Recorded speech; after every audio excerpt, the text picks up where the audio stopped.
نیک سیرت بیوی اپنے شوہر کو دنیا کا خوبصورت اور بہترین مرد مانتی ہے۔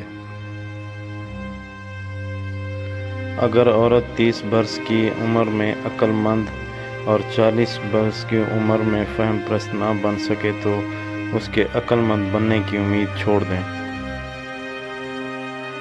جس آدمی کو دنیا میں نیک سیرت بیوی مل گئی تو اسے جنت مل گئی، اور جس کو بد زبان بیوی مل گئی تو سمجھیں اس کی دنیا جہنم بن گئی۔ گھر کی بربادی اس وقت شروع ہوتی ہے جب میاں بیوی گھر کی باتیں دوسروں کو بتانا شروع ہوتے ہیں۔ جب مرد عورت کی خوبصورتی کی وجہ سے عزت دینا شروع کرتا ہے تو عورت کو اس سے وفا کی امید نہیں رکھنی چاہیے۔ اللہ نے عورت کو خوبصورت اس لیے بنایا کہ مرد اس سے محبت کرے، اور مرد کو عقل مند اس لیے بنایا کہ وہ عورت کی غلطیوں کو درگزر کر سکے۔ ایسی عورت عظیم عورت ہے جو ایسے مرد کے ساتھ زندگی گزارتی ہے کہ وہ اس عورت کو عزت نہ دے اور اس کے بچوں کی ضروریات کا خیال نہ رکھے۔